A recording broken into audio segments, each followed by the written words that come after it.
The Committee on Homeland Security, Subcommittee on Border Security and Enforcement will come to order. Without objection, the chair may declare the committee in recess at any point. The purpose of today's hearing is to examine how transnational criminal organizations are increasingly exploiting digital technologies, including cryptocurrency, online platforms, artificial intelligence, and global financial networks to conduct fraud, launder illicit proceeds, and target American citizens, businesses, and critical infrastructure. I would like to thank our colleagues from the Cybersecurity and Infrastructure Protection Subcommittee for partnering with us for this joint hearing. I would like to now recognize myself for a brief opening statement. Good morning and welcome to the Border Security and Enforcement and Cybersecurity and Infrastructure Protection Joint Subcommittee hearing examining how transnational criminal networks are increasingly targeting Americans in the digital world to expand their illicit activities and increase their profits through scams, fraud, and extortion. As technology has evolved and web-based services have crossed traditional borders, cyber-enabled financial crime has risen sharply. Transnational criminal networks from Mexican drug trafficking organizations to Southeast Asia scam operations are targeting Americans. With an expanding arsenal of digital tools available in the public sphere, we must build and maintain a strong defense against cyber-enabled criminals. Most Americans have encountered some sort of scam enabled by technology. These scams often target our aging and elderly families and constituents, seeking to drain their life savings and retirement plans using emotional, manipulative tactics. In 2025 alone, scammers stole more than $20 billion from Americans. Criminal networks use the digital domain to promote their illicit activities. The challenging nature of tracing cryptocurrency provides a landscape where Mexican drug cartels and other criminal organizations can launder money by converting profits from illegal activities into digital currency, which can be accessed across the world in a matter of seconds. Through this digital marketplace, the Mexican cartels are utilizing Chinese money laundering networks as a piece of their business models. President Trump issued an executive order designating certain cartels and transnational criminal organizations as foreign terrorist organization, or FTOs. This designation has created opportunities to use new authorities to combat drug cartels and organized criminal organizations. Cyber-enabled crime not only victimizes Americans, but also raises concern for national security interests. Just last week in his testimony before the House Appropriations Committee, Todd Lyons, the acting director of ICE and Customs Enforcement, spoke about a major homeland security investigation involving Chinese Communist Party actors committing gift card fraud and sending proceeds back to military units in China. Digital extortion, which is another form of cybercrime, has serious national security implications. These ransomware attacks often involve foreign actors targeting sensitive industries, such as education, government, and healthcare databases, holding data or systems hostage and demanding payment for its release.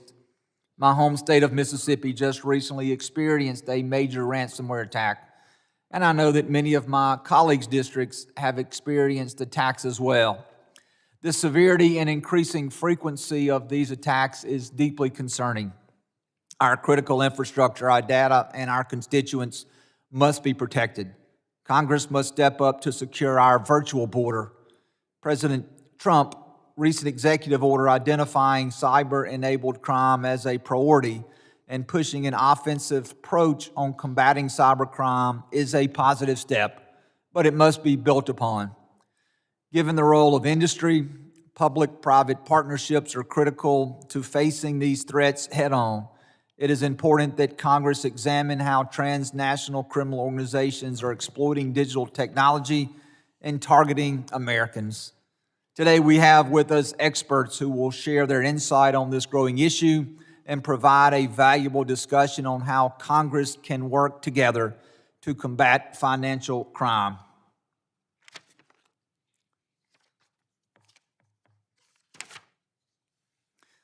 I would now like to recognize the ranking member, the gentleman from California, Mr. Correa, for his opening statement. Thank you, Mr. Chairman. I concur with you. Cyber defense in our country should not be a Democratic or Republican issue, but rather an issue of national importance for all of us. And that's the way it's been treated here in this committee, working across the aisle to make sure we protect everybody in our society, in all institutions in our society.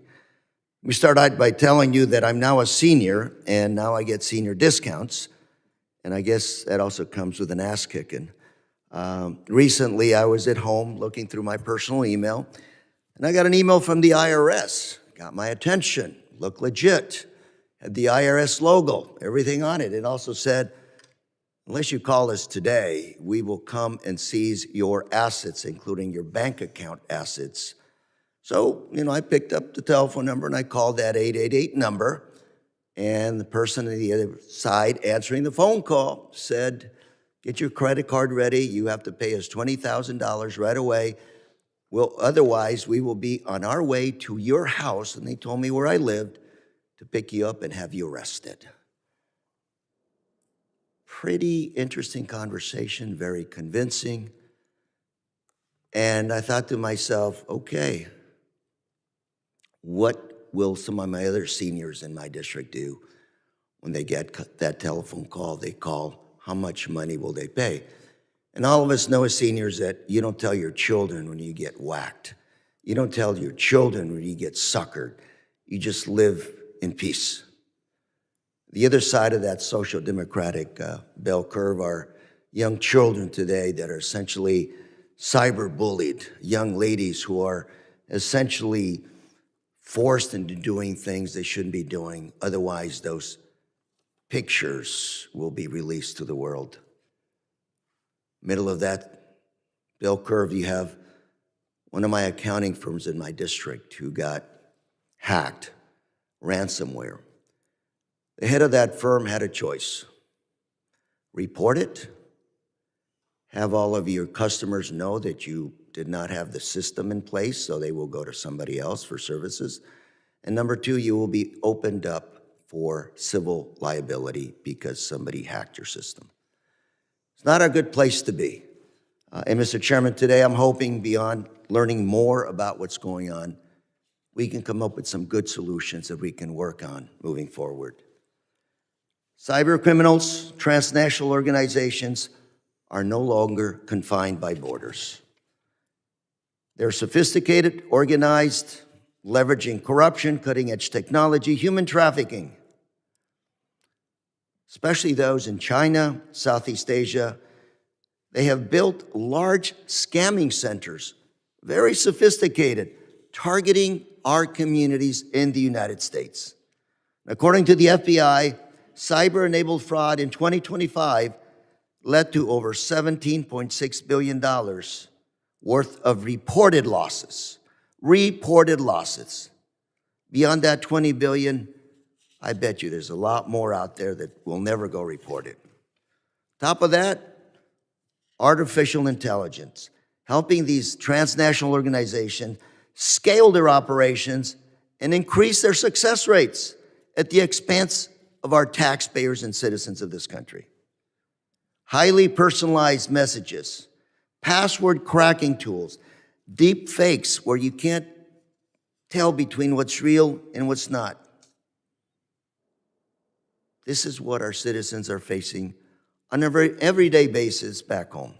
We all know about Colonial Pipeline.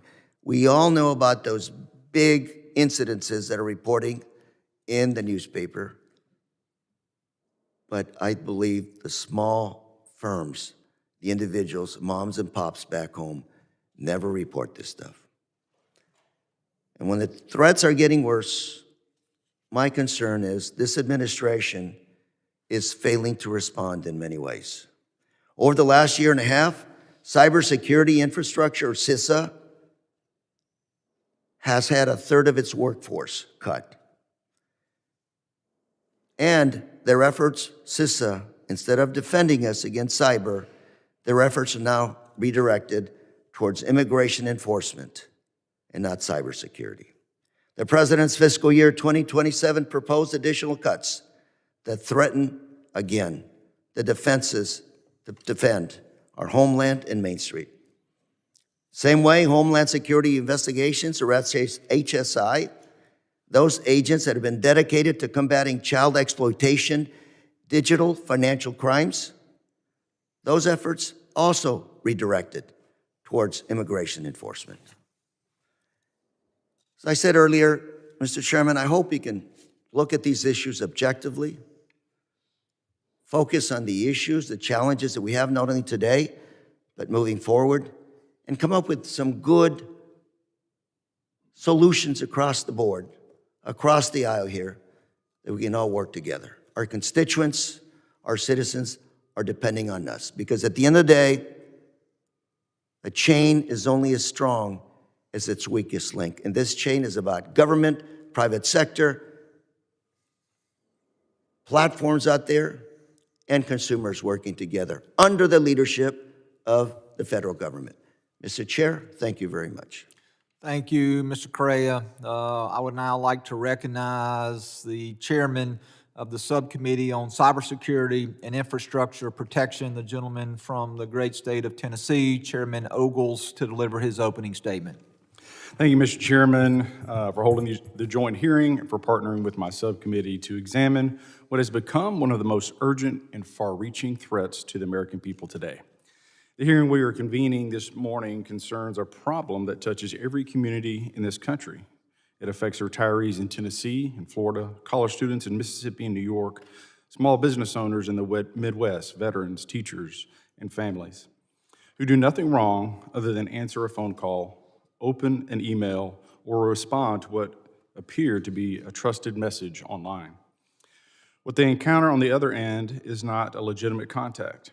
It is an organized criminal operation, often run from a fortified compound halfway around the world, designed from the ground up to steal their money, their personal information, and in many cases, their sense of safety and dignity. I want to be clear about what we're dealing with. What is happening to Americans right now is an industrial-scale criminal campaign coordinated by transnational criminal organizations that operate sophisticated fraud networks spanning multiple continents and targeting millions of victims simultaneously. These operations combine cyber fraud, money laundering, cryptocurrency manipulation, digital extortion, and in many documented cases, human trafficking and forced labor. The numbers released just weeks ago by the FBI confirm how rapidly this threat is accelerating. The FBI's Internet Crime Complaint Center received more than 1 million complaints in 2025, the first time that threshold has ever been crossed. Reported losses surpassed $20 billion for the first time, representing a 26% increase over the prior year. Americans over the age of 60 reported losing nearly $8 billion, 59% increase in a single year.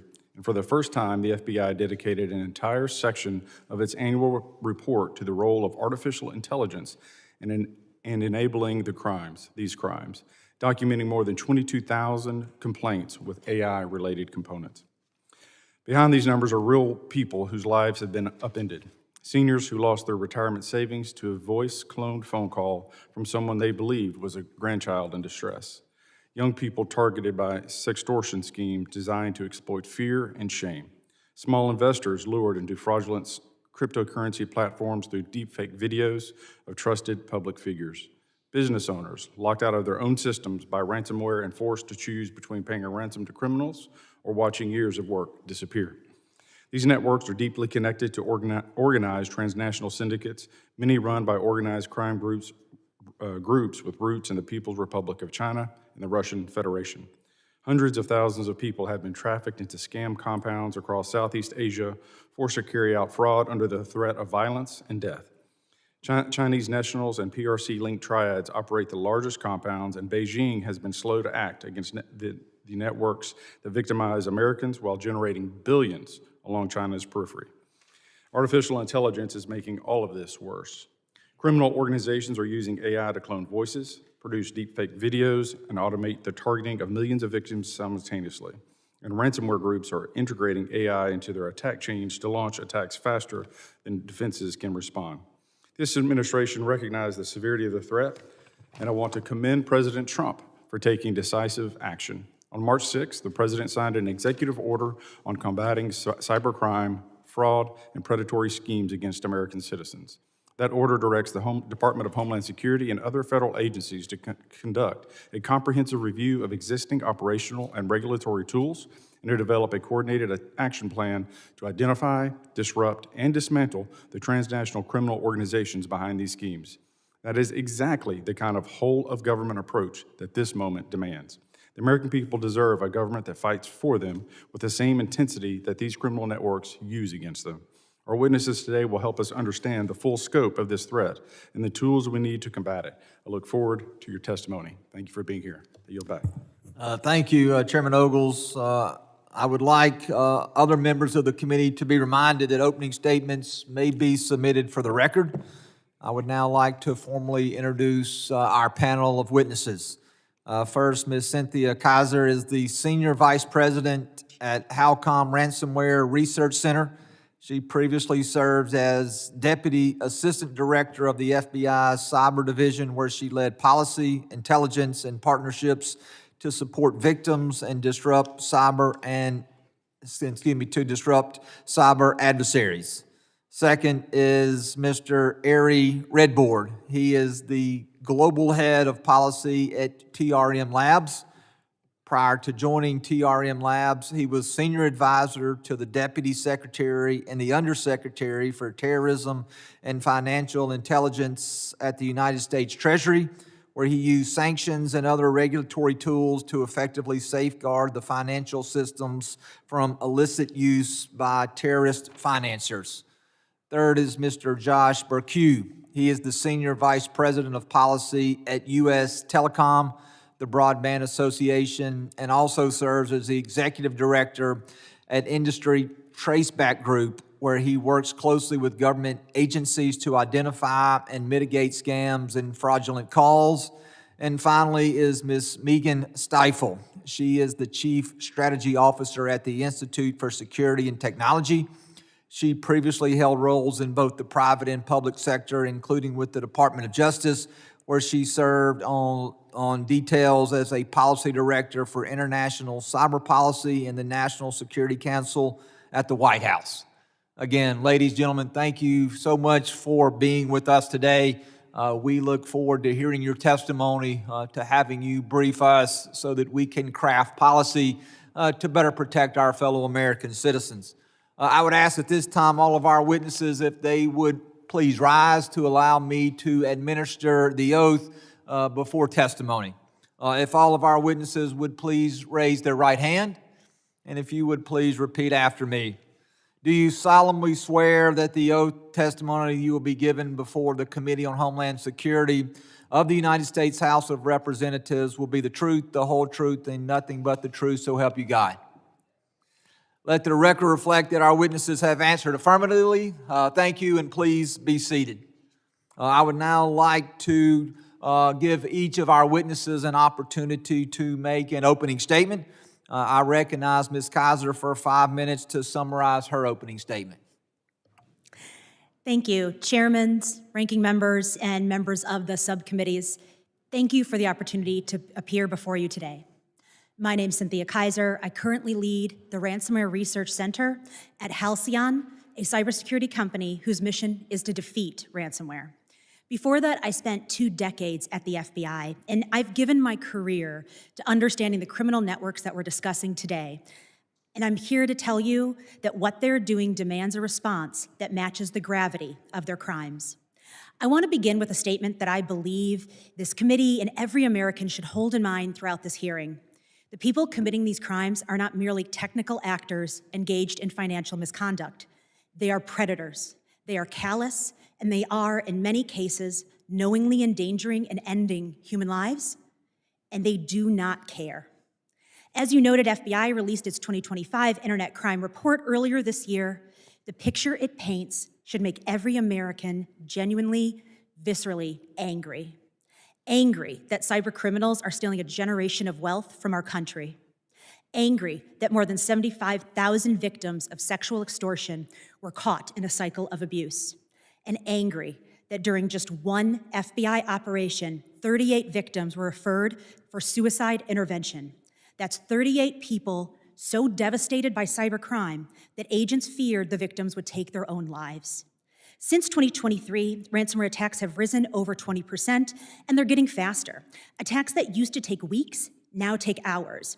AI has made it easier for attackers to gain initial access to company networks, and our team's data show that ransomware gangs target small and medium-sized businesses at nearly 4 times the rate of large organizations.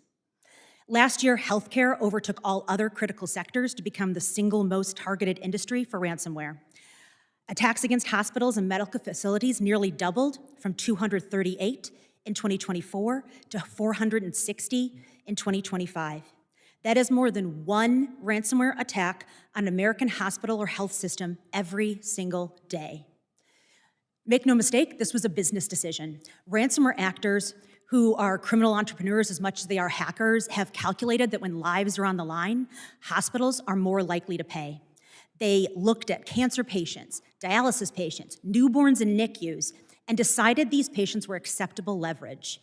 Research from the University of Minnesota documented at least 47 deaths attributable to hospital ransomware attacks between 2016 and 2021. That number is almost certainly in the hundreds today. Earlier this year, when Mississippi's only level 1 trauma center in the state was down for 9 days, we saw that when a hospital is taken offline, many patients are unable to access critical care. For a heart attack or stroke patient, even 1 hour's delay can mean death or permanent disability. The hackers responsible for these attacks know this. They have simply decided that these deaths are someone else's problem. Our grandparents, our small business owners, our doctors, none of them should live in fear about what someone might be doing on a keyboard thousands of miles away. I fully support the President's executive order on cybercrime and the new national cyber strategy, which are strong steps towards dismantling transnational criminal organizations. Building on these, the gap between the severity of these crimes and the consequences that follow needs to close. I urge the committee to champion 3 specific authorities to do it. First, the Departments of State, Justice, and Treasury could formally evaluate whether terrorism designation authorities under existing law apply to ransomware actors who knowingly and repeatedly target hospitals. The statutory definitions of terrorism fit what these groups do. Designations would unlock sanctions, enhanced intelligence collection, travel restrictions, and real diplomatic consequences for nations harboring these criminals. Our team has already done a lot of work exploring what is legally possible and collaborating with industry partners, and we are happy to share. Second, the Department of Justice should evaluate homicide charges when ransomware attacks on healthcare facilities cause documented patient deaths. The executive order directs the Attorney General to pursue the most serious provable offenses. Felony murder law does not require that a defendant pull a trigger, only that they commit a dangerous felony that results in death. Finally, fully fund and reauthorize the state and local cybersecurity grant program. Cutting this funding would be a gift to ransomware criminals. I've spent my career working alongside extraordinary experts in cyber defense, in government, and now at Halcyon. All of us are doing everything we can with the authorities we have. But the worst of the worst, those targeting our hospitals, those who have caused documented deaths, those operating under the protection of hostile foreign governments need to face consequences that match what they have done. This requires novel implementations of the law and the resources and mandate to do so. These hackers are counting on incremental responses. Working together, let's prove them wrong. Thank you, and I look forward to your questions. Thank you, Ms. Kaiser, for your opening statement. I now recognize Mr. Redborn for 5 minutes to summarize his opening statement. Chairs Guest Ogles, Ranking Member Correa, and distinguished members of both subcommittees, today I'm going to talk to you about the greatest threat confronting American families today. My name is Ary Redborn.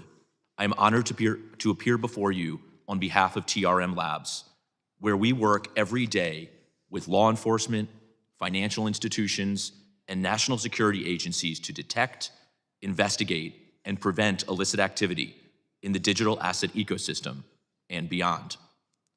Before joining TRM, I spent more than a decade as a federal prosecutor at the U.S. Department of Justice, and later as a U.S. Treasury official, confronting terrorist financiers, sanctions evaders, narcotics traffickers, and transnational criminal enterprises.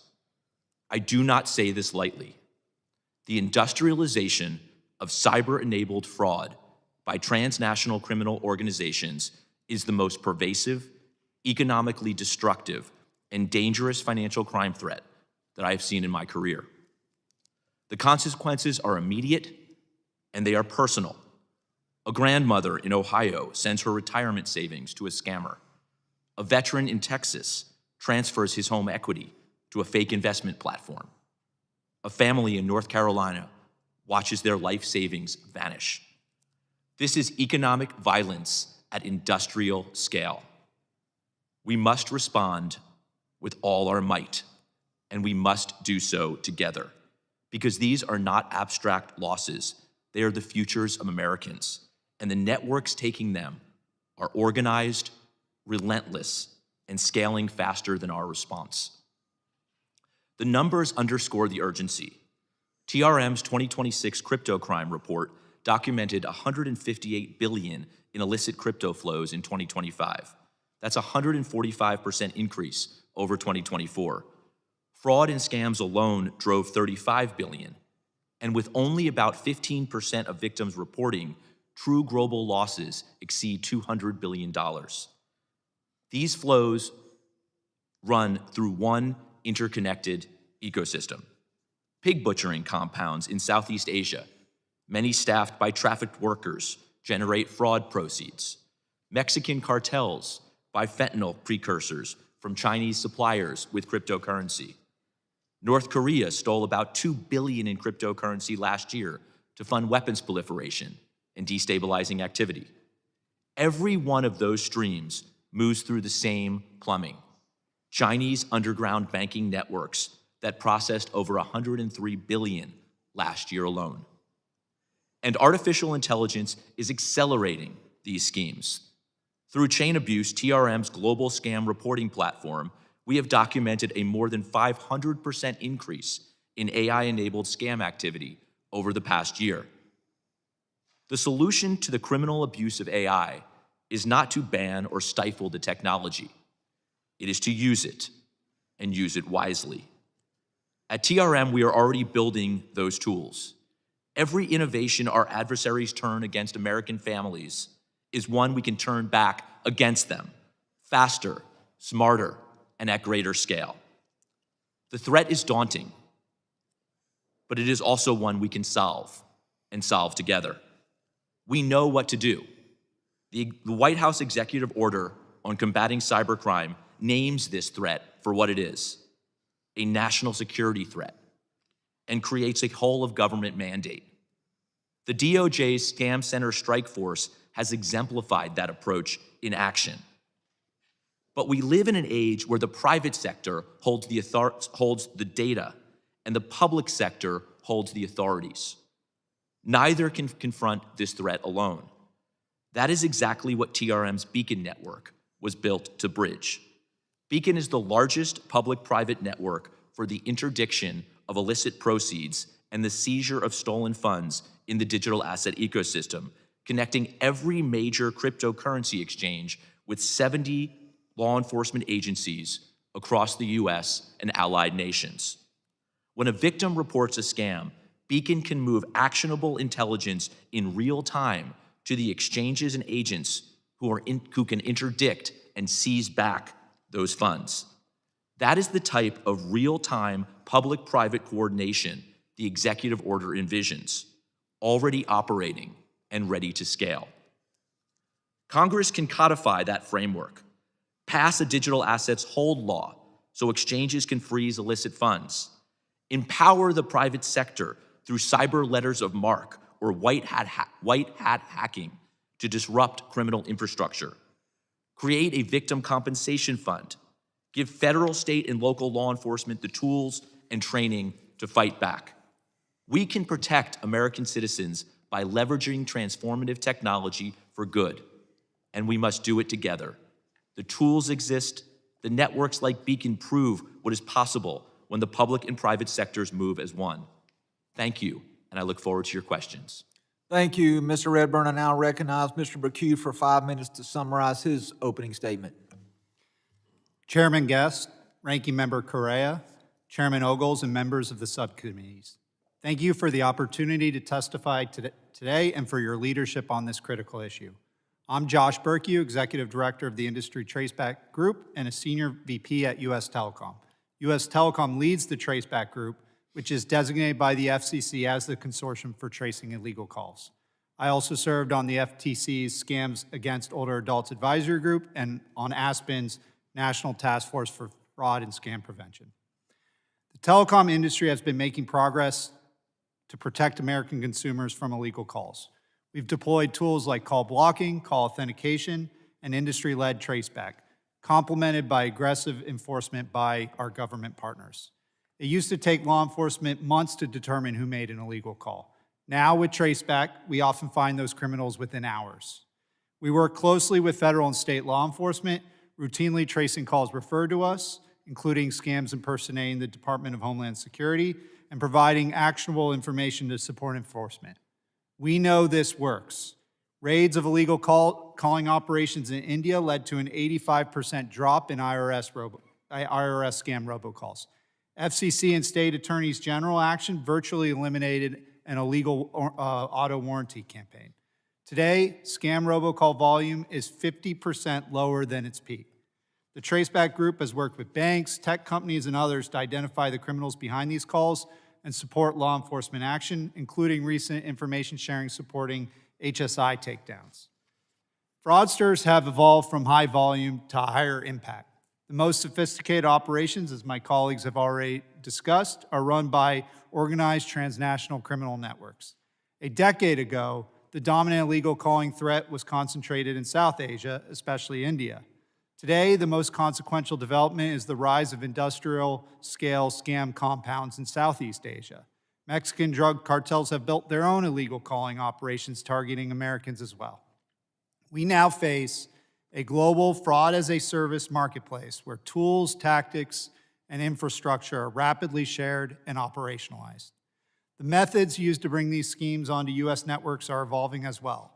We trace calls back to entities posing as U.S.-based providers, sometimes through shell companies, sometimes impersonating U.S. legitimate companies.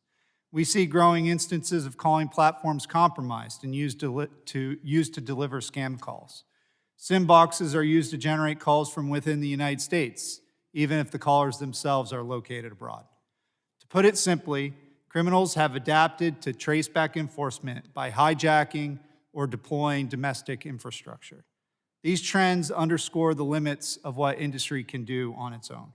We cannot make arrests or prosecute the criminals even when we identify them. When I testified before Congress last year, I outlined areas where federal action can make a difference.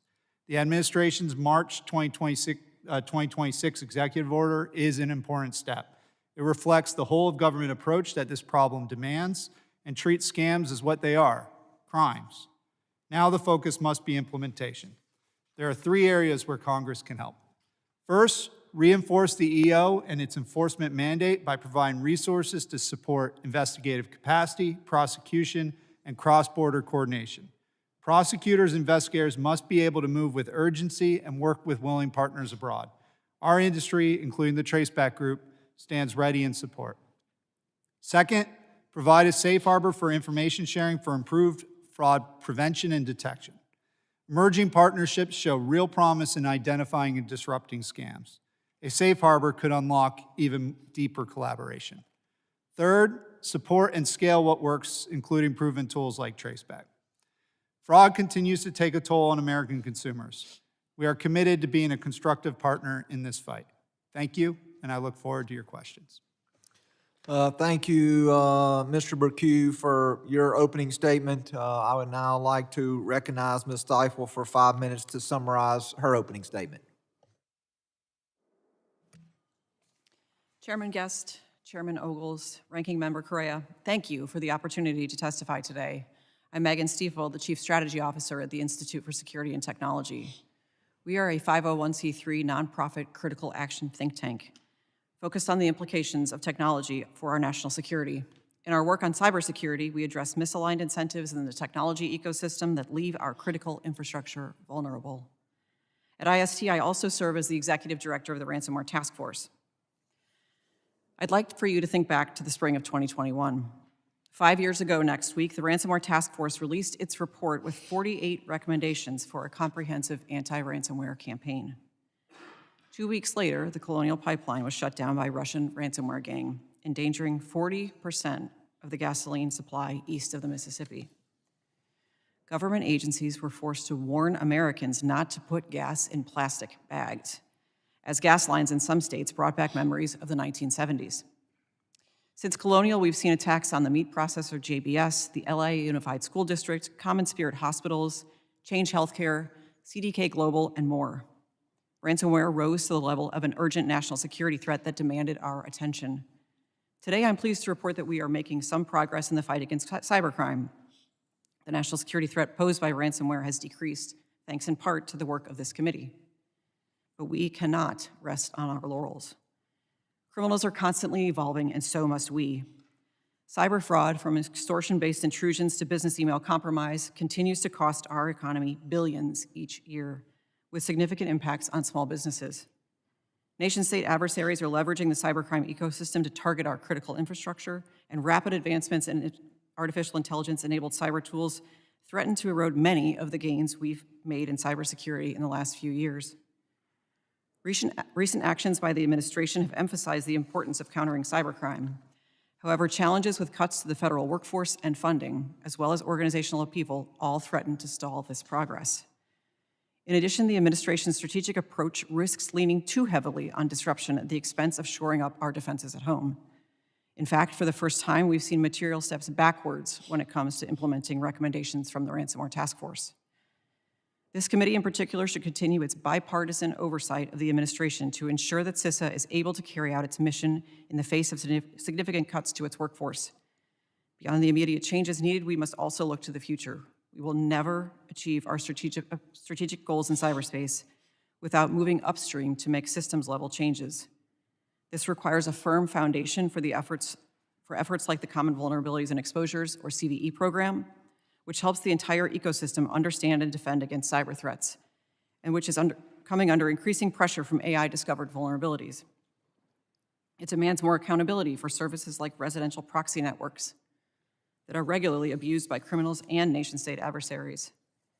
And it requires strengthening relationships among government agencies and between government and industry so that they are built on trust and emerge from truly collaborative engagements. Without these system-level changes, we will remain vulnerable. I have several recommendations for the committee. First, the committee should pass legislation authorizing key programs, including the CVE program and the Critical Infrastructure Partnership Advisory Council, to ensure they are not interrupted.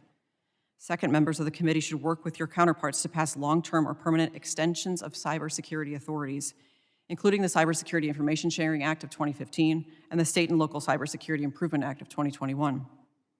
Third, the committee should also strengthen the ability of the private sector and government actors to work together to disrupt cyber threats by authorizing the Joint Cyber Defense Collaborative, or JCDC, and clarifying lawful defensive measures that private sector actors can take when countering ransomware or other cybercrime. And finally, I hope this committee will continue to conduct oversight and effective hearings, covering topics such as residential proxy networks, the Cyber Response and Recovery Fund, the rise of product security regimes, measures to disincentivize extortion payments, and the effect of AI on vulnerability disclosure. As leaders in cybersecurity in the House, I also hope you will work closely with other committees on cross-jurisdictional issues, including CISA funding, cyber insurance, expanding the E-rate program to include cybersecurity, and additional oversight of the Salt Typhoon incidents carried out by the People's Republic of China, which target the telecom networks that form the backbone of our everyday communications. 2026 is a decisive moment. We can see the potential opportunities and dangers from AI on the horizon, but there is still time to act. As Americans, what we need more than anything today is leadership. When we move decisively, we can seize the initiative from adversaries and materially change the cybercrime landscape. I hope today's hearing is an opportunity to jumpstart a new wave of bipartisan, effective, and transformative cybersecurity policy. Thank you for the opportunity to testify, and I look forward to your questions. Thank you, Ms. Stifel. Members will now be recognized by order of seniority for their 5 minutes of questioning. I now recognize myself for questioning. Ms. Kaiser, In your opening statement, you mentioned that healthcare facilities have become the single most targeted within the group. I think the number that I recall, you said that in 2025 there were 460 attacks, doubled from the previous year. And you mentioned in your written opening statement, and you touched a little bit briefly in your oral opening statement about attack in my home state of Mississippi. Just for the benefit of the other members of this committee, want to read a little bit about what's contained there in your opening statement about that attack. You say on February 19th, 2026, when ransomware actors struck the University of Mississippi Medical Center, also known as UMMC, that it was not simply a large hospital, but it was the medical backbone of the entire state. It is Mississippi's only academic medical center, operating 7 hospitals, 35 clinics statewide, and home of the state's only level 1 trauma center, the state's only children's hospital, and the only organ and bone marrow transplant program. When attackers took down UMMC's network, knocking Epic, its electric healthcare record system, fully offline, and forcing clinical staff to revert to pen and paper, they did not merely disrupt a business, they degraded the emergency medical capacity of an entire state. Clinics closed across Mississippi. Outpatient surgeries and cancer treatment appointments were canceled. For 9 days, the state's only facility equipped to handle the most severe trauma cases operated under manual downtime procedures with staff tracking patients' medication and orders on paper. You then go on to say the hackers behind the UMMC attack knew exactly what they were targeting. They contacted the hospital afterwards with demands. They understood that they had taken down a system that Mississippi patients depended on for survival, and they used that leverage deliberately. Ms. Kaiser, I will tell you that I believe that there are no penalties too severe for individuals who would target our healthcare system. You, in your report, and you also touched on this in your opening statement, you talk about a couple of different things. You talk about using terrorist designations for those individuals who would attack hospitals. You talk about individuals being charged with murder or manslaughter if those attacks led to the death of individuals. And I think you did say in your opening statement that there had been a number of deaths, 47 that had been documented with old information. We believe now that number to be in the hundreds. And so as it relates to the terrorist designation under 18 U.S.C. 2331 and under 8 U.S.C. 1182, do you believe that the Department of Justice currently has the authority to charge under those sections, or do you believe that Congress needs to specifically give the Department of Justice that authority? So the law defines terrorism as acts dangerous to human life, intended to coerce a civilian population. I think that encrypting a hospital systems and demanding ransoms while patients are being diverted meets that definition, but I'm not asking for a designation today. What I'm saying is that we need honest legal analysis towards that, looking at the existing law and determining if departments believe it meets those thresholds. Those designations aren't a blunt instrument. They're a scalpel. There's a deliberative process behind that where they only designate the worst of the worst. But I agree completely with you, and I want to emphasize what you said. There's no penalty too strong for the individuals that are holding Americans' lives at risk. They're making calculated decisions to target these individuals. And that's why Halcyon is actually funding an update to that research I noted to see exactly how we quantify the risk today. And are you aware of an example where the Department of Justice has ever used these code sections to seek criminal charges under the definition of terrorist for an attack on the healthcare system? I'm not aware of any, but with the new executive order, I think that opens a broader spectrum for the Attorney General to look at the most serious provable offenses and determine what weight they can bring to bear. And one last question, as it relates to murder and manslaughter, as far as federal felony murder charges, kind of the same question. Do you believe that Congress needs to give the Department of Justice additional authorities to charge under that section, or do you believe that they have the current authorities now and would just need to make that on a case-by-case basis? Clarifying guidance would be helpful, but they likely have the authorities today under the current statutes. Thank you. At this time, I yield back and I recognize Mr. Carrera for his 5 minutes of questioning. Thanks, Mr. Chairman. Ms. Kaiser, I'm going to follow up on that line of discussion. Do we need clarifying language to redefine or expand the intent of the law to go after some of these individuals? Sounds like the language is there. It just has not been applied in these circumstances.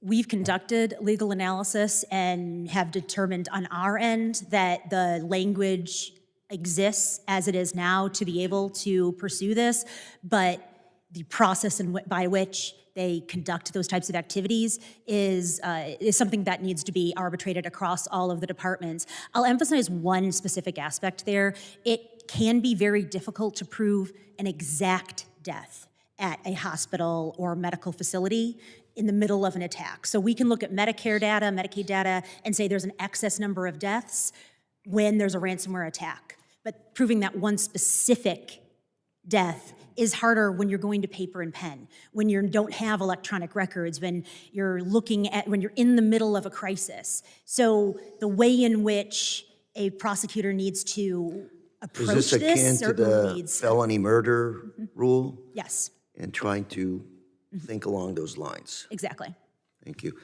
Very quickly, to each and every one of you, is the federal government doing enough in its role, a leading role in this area, Ms. Kaiser?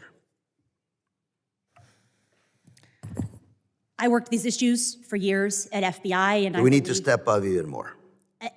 they need additional authorities and resources to be able to So do the that answer is work. we need to do more. Mr. Redborn. We need more resources, we need newer tools, we need more training Mr. Bercu. across the government.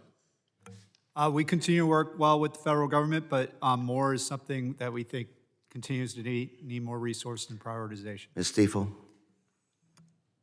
Acting Director of CISA has identified the need to rehire 300 individuals. So I would say, yes, we definitely need additional. Those 300 were laid off through, There have been significant decreases in staffing across the federal government, particularly in the cybersecurity space, and we understand that about a third of CISA's workforce has left the agency. quick question, each one of you. Ms. Kaiser, what keeps you up at night? That Americans may not understand how much at risk and how many lives at risk these criminal groups are holding them at every Mr. Redborn? That AI is supercharging the operations of our adversaries, and we need to make sure that we're scaling at the same Mr. pace they Bercu? are. You know, the daunting amount of work that we all need to put up our sleeves and do together, and So we're not there yet, Yeah. far from it. we're working on it, but Ms. yeah. Stifel? The scope and scale of vulnerabilities across our critical infrastructure, in particular thinking also about our state and local entities that have recently had resources removed from their ability to shore up their defenses against cyber attacks. Finger pointing is easy to do up here. I think at the end of the day, we just got to step up and say the buck stops here. What is it, Ms. Kaiser, what are your recommendations that we in Congress can do to start fixing these challenges? championing the policies that I noted within my opening statement, the terrorism designations, examining that, examining the felony murder laws, but also ensuring that we are funding the state and local governments that are constantly under attack by these actors. The locals as well. Mr. Redborn. Empowering the private sector. The government has the authorities, the private sector has the data. The private sector needs the authorities as well to go after bad Strengthen the actors. weakest link in the chain. Mr. Bercu. I'll agree with my colleagues. There's a lot of work being done in the private sector. There's a lot of innovation investment, and we need to keep pushing forward with that in partnership with the government. Ms. Stifel. would say looking to pass long-term or permanent extensions of cybersecurity authorities, including the Cybersecurity Information Sharing Act of 2015 and the State and Local Cybersecurity Improvement Act of 2021. My last 28 seconds that I would have an ask for you.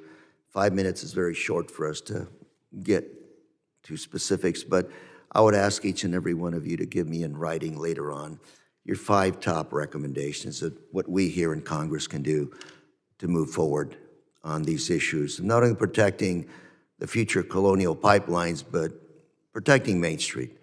Those are the folks that just have nowhere to turn other than really to suffer in silence. Thank you very much. Mr. Chairman, I yield. Gentleman yields. The chair now recognizes Chairman Ogles for his questioning. Thank you, Mr. Chairman, and thank you to the witnesses for being here. I mean, obviously, we're in a new era, a new day when it comes to cyber and cyber attacks, et cetera, primarily driven by AI, and that's where I guess I want to start is when you look at AI and the tools that are being deployed and how quickly AI is advancing, what can these criminal networks do today that they couldn't do just months ago? Ms. Kaiser? So we see predominantly adversaries using AI to gain that initial step into company networks. What I mean by that, it's easier to lie with AI. It's easier to make convincing emails with malicious links. It's easier to make these deep fakes, these fake videos or fake voice calls that trick companies into letting them on the network. And then it's easier to exploit vulnerabilities or find vulnerabilities that let them on. That being said, what we see today is the most benefit is going towards the wannabe cyber actors. Advanced adversaries are integrating AI. They're looking at it in a way in which businesses are today for efficiencies. But there's a world of people who couldn't do attacks yesterday. They can today. And even if they're noisy, even if they're not all that effective, going from 0% to 5%'s a big win for them. And what we're gonna do is exhaust security teams and cause massive problems in how they develop these tools, how they develop their attacks, where it may render certain types of data or certain companies just unavailable for recovery. Mr. Redborn? There are 2 really important pieces to this. Is first, our adversaries are using it at scale. I mentioned a 500% increase in AI-enabled fraud and scams. We see ransomware actors using agents as affiliates really for the first time. We're seeing North Korea use it to launder the proceeds of billion-dollar crypto hacks.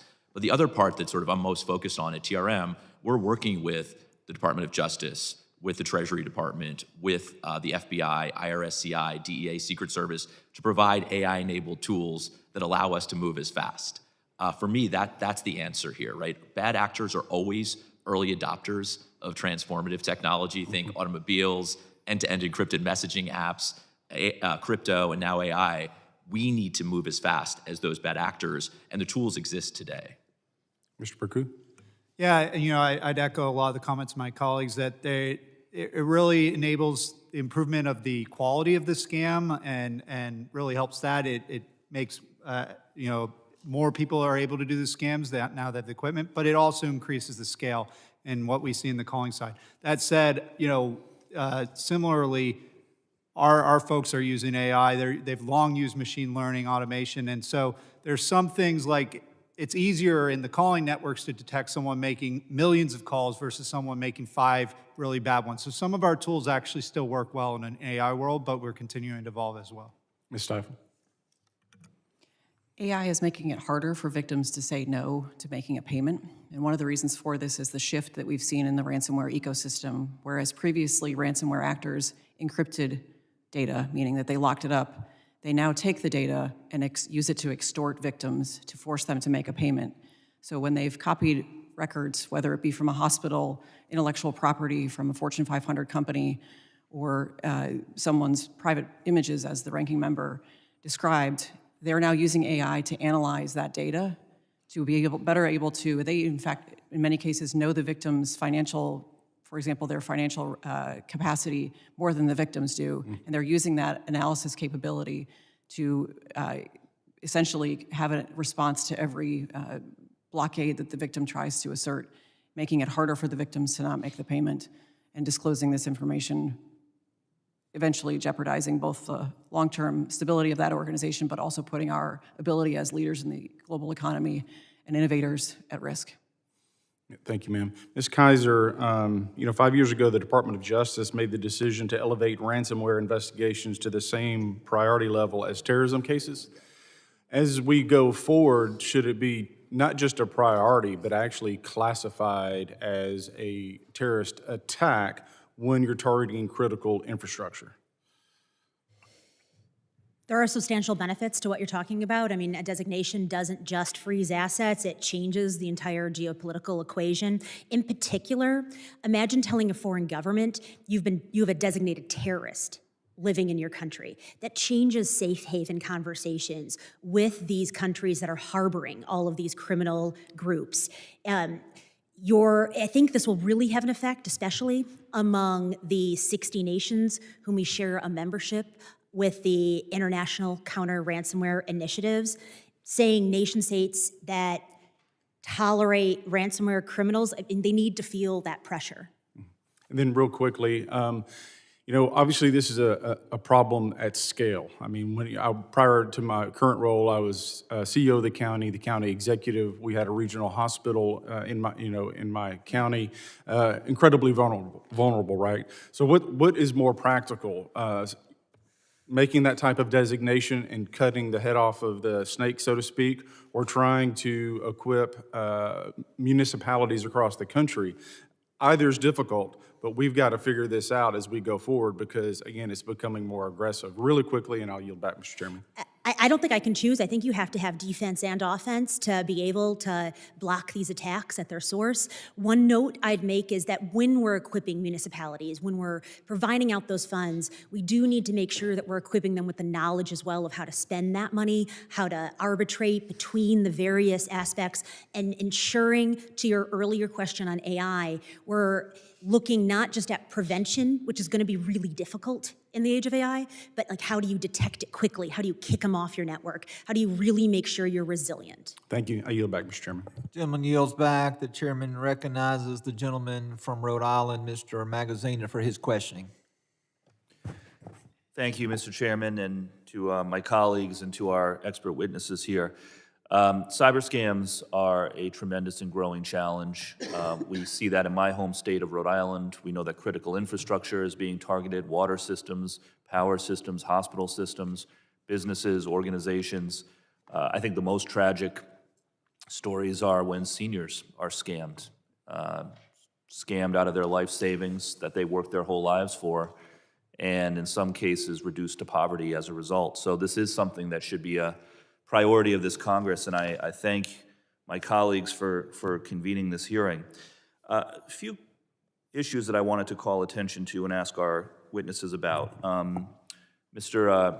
Bercu, in your written testimony, you talked about SIM farms or SIM, I forget what you call it, the phrase you used, but SIM boxes.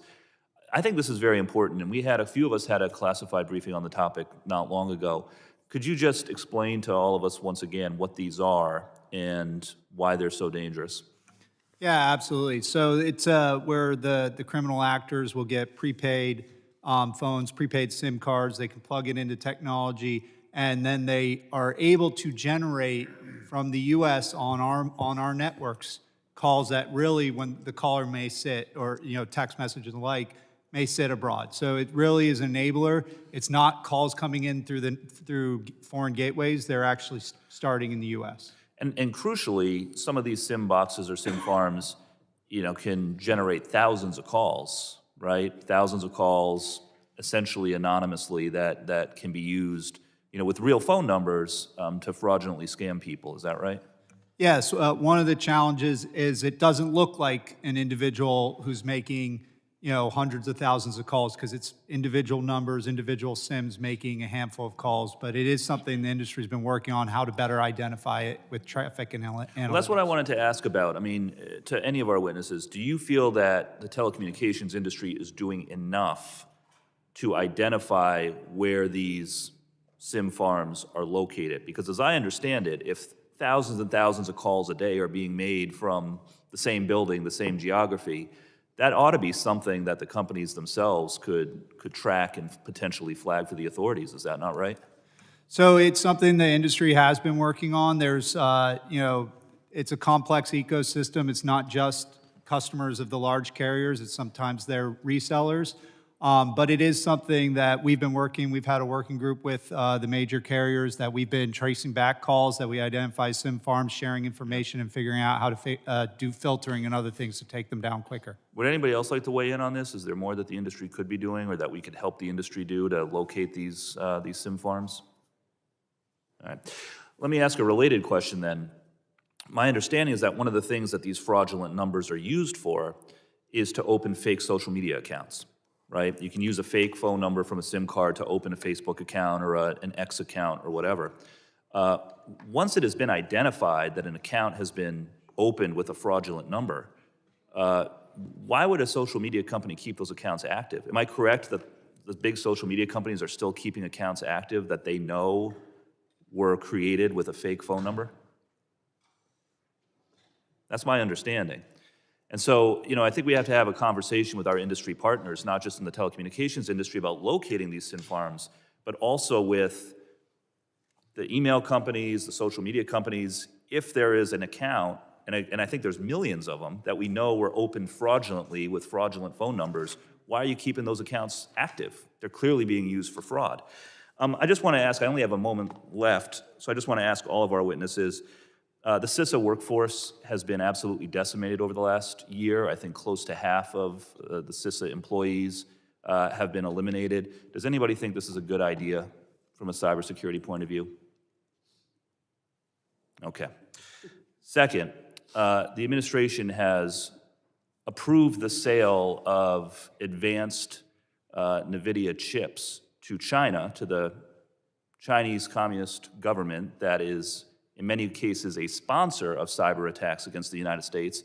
Does anybody think allowing the sale of these advanced chips is a good idea?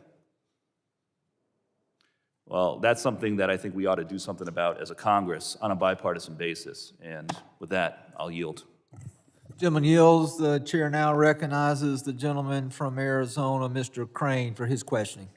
Thank you, Mr. Chairman. I want to say thank you to you guys for showing up today to help us get a better handle on this issue on online scams, crypto fraud, and digital extortation.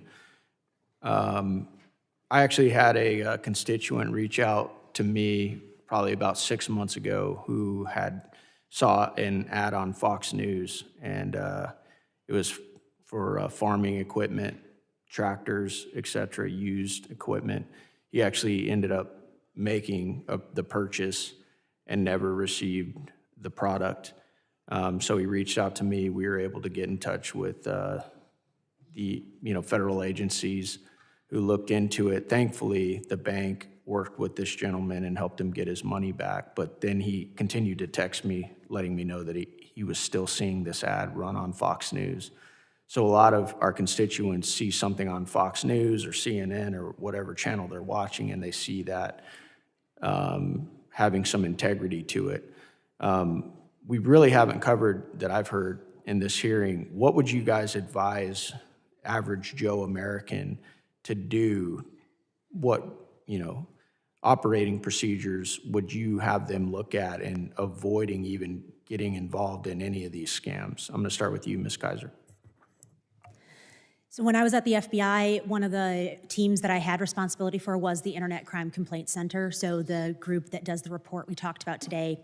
The question I got a lot is, why do you put out these stats? What do you hope to get out of this? And my number one answer was so that people don't feel alone, right? That individuals understand that this happens to a large swath of American citizens, and that if they believe they have been scammed, if they believe they've been attacked, they should report it to local law enforcement, to the FBI, to the Internet Crime Complaint Center.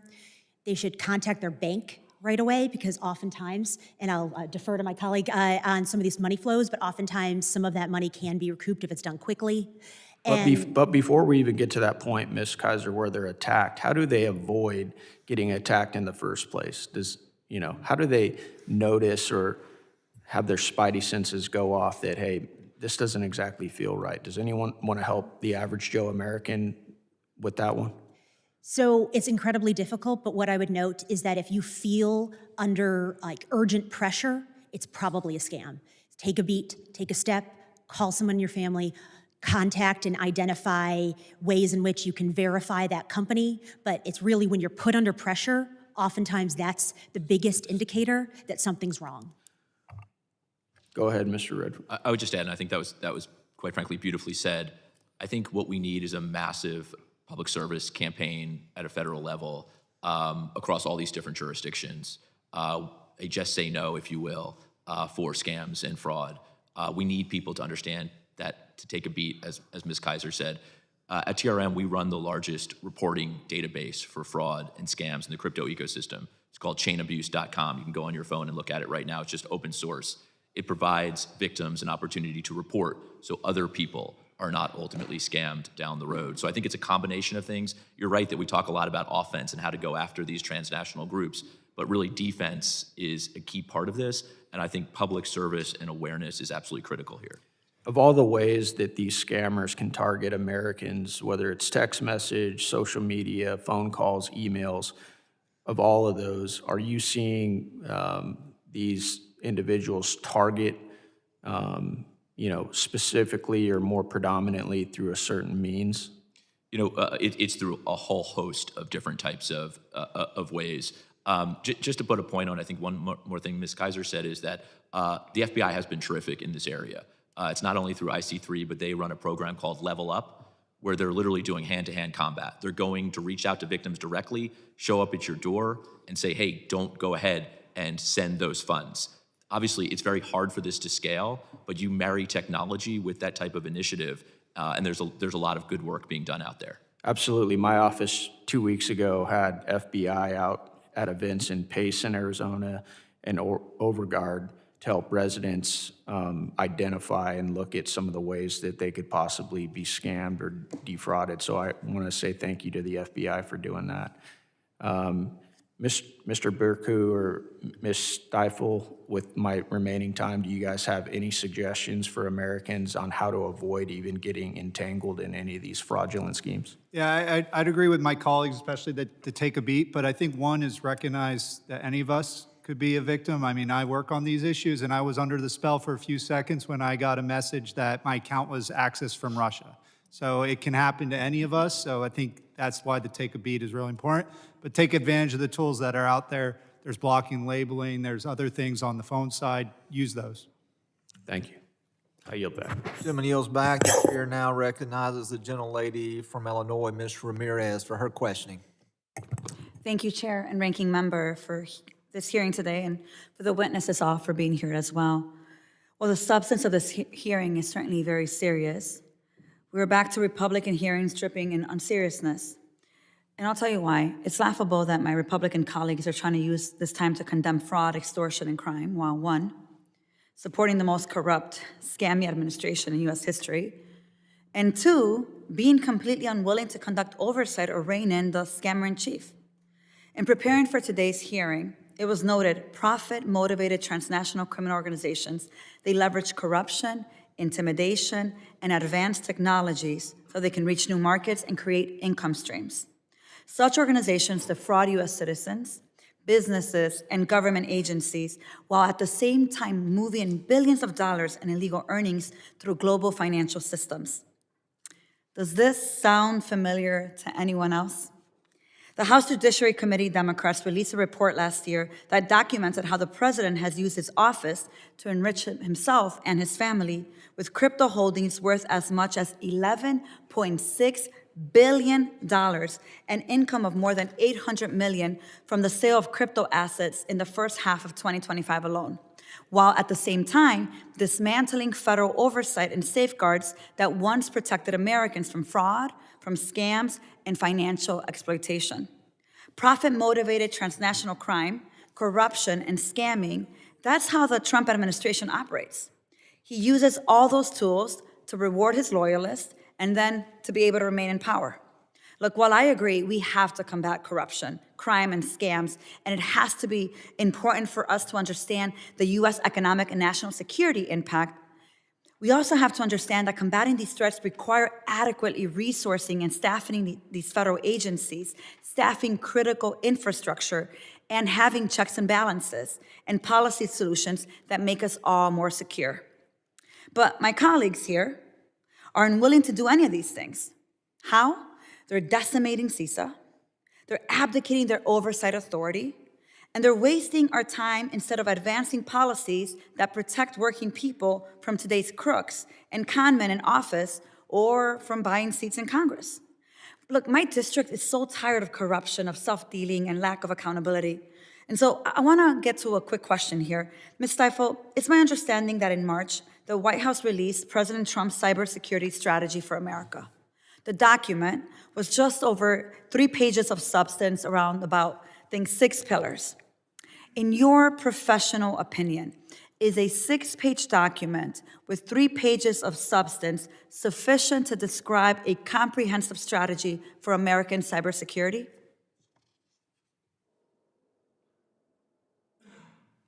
The most recently released strategy does stand in contrast to the 2018 strategy, which laid out a number of key elements that would strengthen the country's cybersecurity posture, including establishing Cybersecurity and Infrastructure Security Agency. Yeah, thank you for your response. The reality is, I'll say it more directly, it is not, because the 2018 strategy was a far more comprehensive than what we are seeing today, and it should concern every single member of these subcommittees. And it's because Trump and his cronies around the world are the most dangerous transnational criminal networks threatening us right now. They're swindling us, stealing our hard-earned dollars, waging a war in our cities, and committing war crimes abroad, all for private profit. It's not lost on me that Trump signed the legislation establishing CISA, but started attacking it the minute it became an obstruction to his criminal interest. If you ask Republicans, do you want to use the power of government to end hunger? Nope. Make housing more affordable? Nah. Bring the prices of gas down? No. But if you ask them, do you want to use the power of government to get rich and trick, cheat, and defraud the American people? Well, what we've seen here is why the response is yes, let's do that. That is despicable. That is not why we were sent to Congress, and it's why we have to address the issues of cybersecurity, but we also have to address the issues of corruption in the White House. With that, Mr. Chairman, I yield back. The gentlelady yields back. The chair now recognizes the gentleman from North Carolina, Mr. Knott, for his questioning. To the witnesses, thank you all for being here. This is obviously a very important issue, one that's of great significance to all Americans. And Ms. Kaiser, let me just start with you. We've talked a lot about government personnel and resources that are in place and so forth, but given the dynamism of this threat, how important is it, and not just a staffing component, but also a systems component to address this issue? And is it even possible from a governmental standpoint alone? In terms of systems, you're talking about the actual networks. Yes. From a governmental system. So within the government itself, I was lucky enough to be able to be a part of the interagency weekly meetings that talked about threats to the U.S. government networks as well as threats to across our critical infrastructure. And what I can say is it's the same, right? The types of targeting that happens to the private sector happens to the government. The defenses are the same. It's ensuring that you've done basics, but now with AI, right, you have to do more, and it's really in that kind of, you have to assume you could be compromised, so what do you do then? How do you kick them off? But in terms of the threat itself, creating a defense for that threat is obviously going to require a whole lot of flexibility, a lot of creativity. These are adjectives that are not usually reserved for the government side of things. And so I'm asking, from your standpoint, how can the government evolve with the threat that seems to change day over day, night after night? So one aspect is when the government is looking at reauthorizing and allocating the funds, the cybersecurity grants that Congress has authorized, it's doing so in a really smart way, like identifying the actual needs of the sector or government agencies that are receiving the funds. It's having a two-way conversation, not a one-way conversation, and it's moving fast. It's being able to allocate those funds because in cybersecurity, time equals attacks. Yeah. Mr. Redborn, I wanted the same chapter to you. I'm very skeptical of that when you look at the government bureaucracies, whether it's federal, state, or local. They're usually clumsy and very wasteful, and that's not the nature of this threat. From your perspective, how can we best align to defend the American people against this type of threat? Thank you for the question. Look, over the last, couple of years, I think we've seen a real willingness from the public sector to be working much more closely with the private sector. And part of this is because we move very, very fast. Yep. And whether that means ensuring that the government has the data they need, we have it, or we can go out and get it and we provide it. So I think it's the real key here to solving this is working really, really closely together to ensure that the authorities and the data are all there to take on this threat. And in terms of the ingredients that are needed to match the threat, from your perspective, what types of needs and progressions do we need to be sure that we're supporting in Congress? It's really that, you and I were both assistant U.S. attorneys, and I think it's really about the tools. Yep. It's that investigators have every single tool they need. And when bad actors are leveraging technology, we need to make sure that every investigator has the AI technology, the blockchain intelligence, the things that they need to investigate. Well, that's never going to happen from the government side organically. So with the private sector side, how can we ensure that we have the necessary environment so that the private sector can develop the tools that will be used to protect Americans? Absolutely. In my opening statement, I mentioned the Beacon Network. Yep. It's the largest public-private partnership in this space, and it's in large part because the private sector came together and said, hey, we need to stop bad actors in the wake of a North Korea hack from off-ramping funds to use for weapons proliferation. So we all came together, reached out to the public sector, and said, let's do this together. I think that's a really sharp model for what is possible today. And in terms of the posture of our country, it seems in many respects, we've mentioned China, Russia, North Korea, and certainly the Iranian folks, they're all attacking us. It seems to have exceeded law enforcement and moves into more of a national security component. How does that change the posture at all? I'll start with you, Ms. Kaiser. It's absolutely a national security issue. I think that countering cyber threats from wherever they come is really the national security challenge of our lifetime. You mentioned the nation states, and one aspect I'd like to highlight here is nation states. So we've seen Iran, we've seen China, we've seen Russia, we've seen North Korea actually use these cyber criminal tactics, use the same infrastructure, use the same way in which the criminal groups are targeting us to actually conduct attacks on American networks. Yep. That's happened in the Iranian conflict right now. And so it's really important to look at this all as a connected system and understand that disrupting one component disrupts others. It's the absolutely most important shift in the posture, in recent history, moving from law enforcement to national security. The reality is that wars are now fought in cyberspace and across blockchains, and we have to leverage every national security piece that we can, offensive and defensive. I just agree with my colleagues here. All right.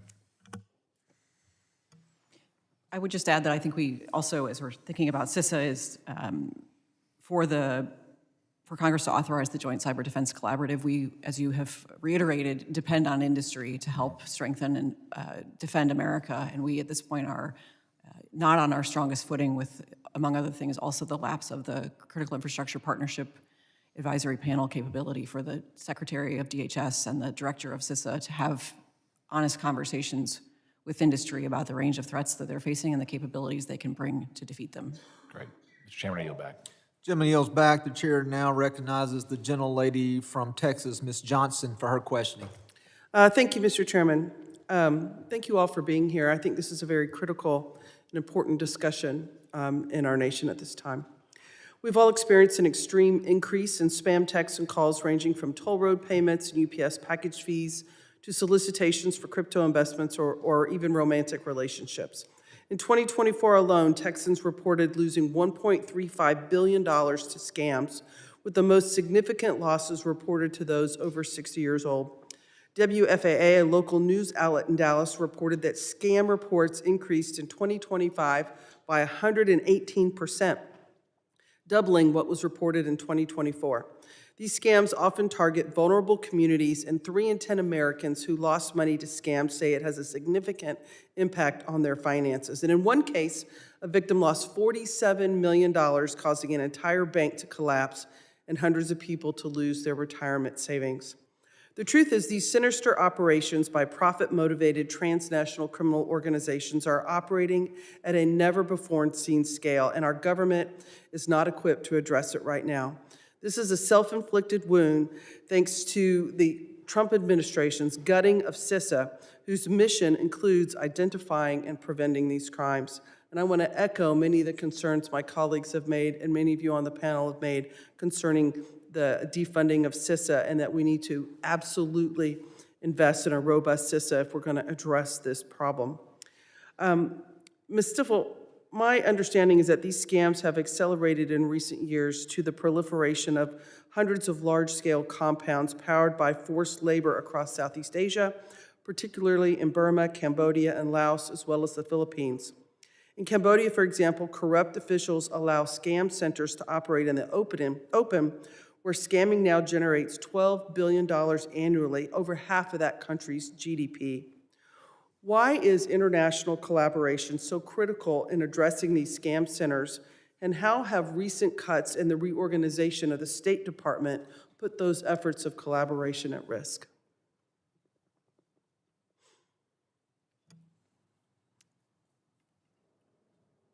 We are, as the ranking member mentioned in his opening statement, only as strong as our weakest link.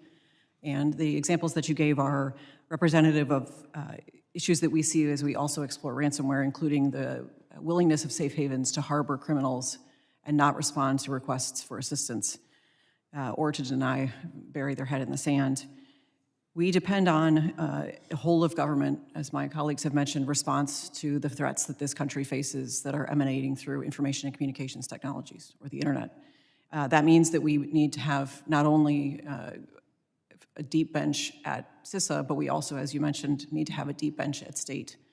And among other things, the State Department is now our lead in something called the Counter-Ransomware Initiative, which is now in its 4th year with now over 70 countries and organizations participating in it. And it is the one place where these governments and multilateral organizations have come together to identify a priority, exchange best practices, identify policy objectives, build investigative capacity to counter, in this case, the ransomware threat.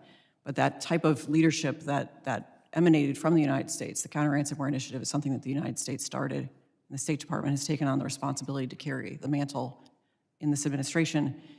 We need to continue to show that leadership, and we have to do so with a full bench around the interagency, both at state, FBI, CISA, elsewhere. Right. I'm very concerned about the diminished bench that we have at this time. And just to the general panel, what suggestions do you have for this committee to how we can improve collaboration between Department of Homeland Security and the State Department to address this issue in particular? Do y'all have any specific recommendations other than what Ms. Stifel was just talking about? I would just say over the last, several months, year, we've seen more and more sort of interagency approach to these issues. It's not going to just be the State Department. It's not going to be just DHS or law enforcement agencies or national security agencies. It's really all coming together. A couple great examples, I think, that exist today. The DOJ started a scam center strike force about 6 months ago.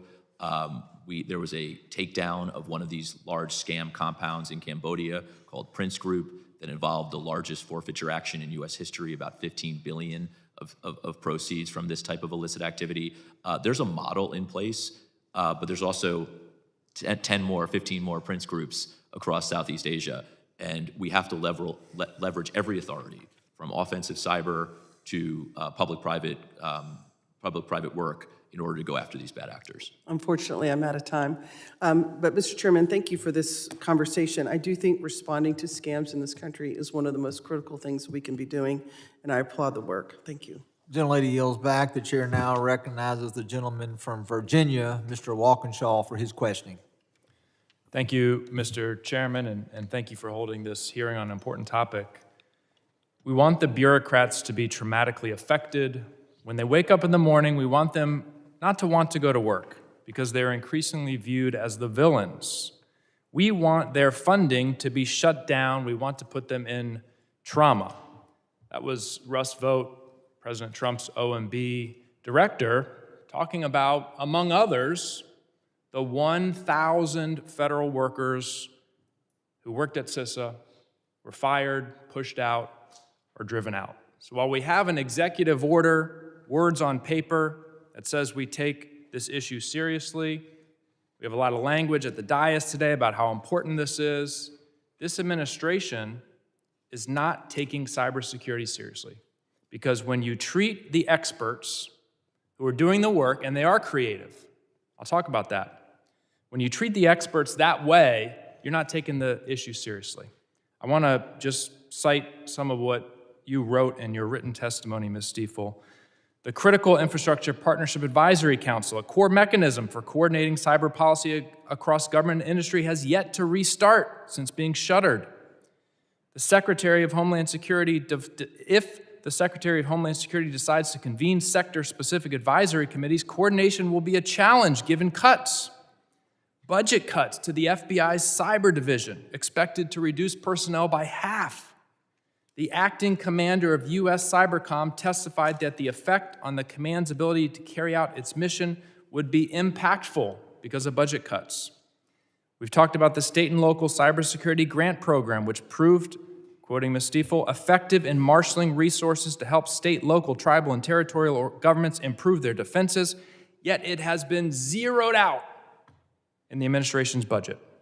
Shared cybersecurity services provided at subsidized rates for state and local governments, especially small rural state and local governments that don't have the resources, through the Multi-State Information Sharing and Analysis Center, have been canceled, leaving states and local governments, especially in rural communities, to scramble for protection. That's what has happened. Ms. Stifel, one that you didn't, I don't think, note in your written testimony, I apologize, I missed some of what you said, is CISA's pre-ransomware notification initiative. Can you tell us what that is, or perhaps what it was? Thank you. It's a really critical program that currently is not operating, to my knowledge. The individual who ran the program is no longer at the agency, and the program essentially received indications of warning from industry, in many cases, in part supported by the Cybersecurity Information Sharing Act and the incentives that that legislation offers to industry, the liability protection it affords, to share information with the government can then leverage to defend the homeland. So this program, run by actually basically one individual, would receive these tips and call victims who either already had a threat actor in their networks or were known to be soon to be targeted by these threat actors, and gave them notice that they were about to become a victim, and in many cases worked with those victims and with their counsel to try and mitigate the risk that they knew that they were about to face. Would you describe that work as creative and nimble? Quite. It's also, I think I want to underscore that it is really driven on trust. Yeah. The ability for this particular individual to notify over 4,000 organizations and prevent them from becoming victims and preventing billions of dollars in losses to the economy doesn't come from 3 weeks on the job. It comes from, I think he was at the department for over a decade. I'll put a finer point on it. $9 billion. $9 billion in damages that initiative prevented, in large part because of the work, to use the term Director Vought likes to use, of one bureaucrat. And I guess we succeeded in making him not want to go to work because he left. And that program is no longer functioning. So ransomware is occurring today because this administration drove out the expert, the federal employee who is helping to prevent it, to the tune of $9 billion. We are shooting ourselves in the foot. We have to stop attacking the experts who serve our nation because we have a political agenda. If this administration doesn't stop doing that, we will continue to lose this cyber war. I yield back. Gentleman yields back. The chair now recognizes the gentleman from Texas, Mr. Green, for his questioning. Thank you, Mr. Chairman. Thank the ranking member as well, and I welcome the witnesses. Mr. Chairman, we understand that cryptocurrency fraud is something that has to be dealt with by way of regulation. Currently, using digital methodologies and unregulated currencies, TCOs can remain anonymous and evade law enforcement. This ability to be pseudonymous, pseudonymity, is a problem, pseudonymity. It's a problem because we have allowed a system to develop that allows people to transfer unlimited amounts of funds without identifying themselves.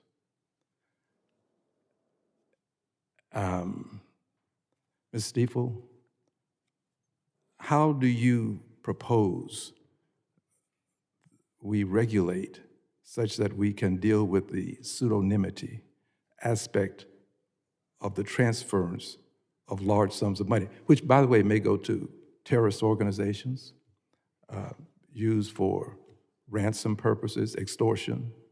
How do we deal with that?